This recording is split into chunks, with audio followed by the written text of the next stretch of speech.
moi c'est Emmanuel, formateur transport depuis plus de 3 ans en fait à l'AFPA de Pont-Sainte-Marie. Donc je me prénomme Marc, donc je suis salarié à l'AFPA de Saint-Dizier. Je m'appelle Luc, je suis charpentier-couvreur, je suis gérant de l'entreprise.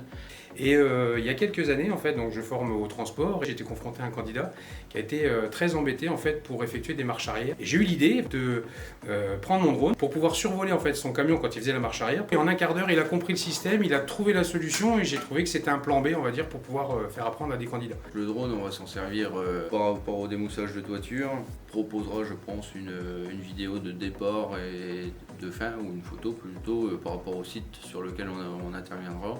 Et ça permettra aussi d'utiliser notre drone pour pouvoir démousser les toitures, ce qui engendre moins de risques. Et j'ai choisi cette formation de drone parce que j'ai le vertige.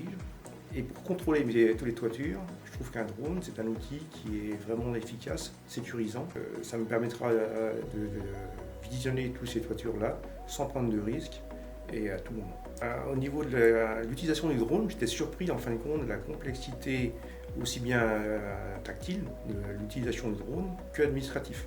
En fin de compte, c'est un outil, on va dire outil plutôt que jouet, parce que c'est vraiment un outil qui est très réglementé et qui demande une dextérité aussi pour l'utiliser correctement. En fait, on va vous donner des bases en fait, pour pouvoir voler en toute sécurité déjà, savoir manipuler votre drone et avoir toutes les autorisations nécessaires en fait, pour pouvoir voler dans toute légalité. Parce que ça paraît simple de se servir d'un drone, mais en fait c'est pas simple du tout. Et du coup ça permet d'avoir les premiers gestes, les premières habitudes, les bons réflexes, les bonnes méthodes à appliquer de vérification, même les choses toutes bêtes par rapport à ce qui est la batterie ou d'autres, les hélices, comprendre le comportement aussi du drone et de la télécommande. En fait, on va avoir des publics d'agriculteurs qui vont vouloir surveiller leurs champs, mais aussi semer. Il peut y avoir de la surveillance, parce que pour la sécurité, on se sert énormément des drones. Il y a aussi le côté photographie, tout simplement. Il y a énormément de possibilités par rapport à ça.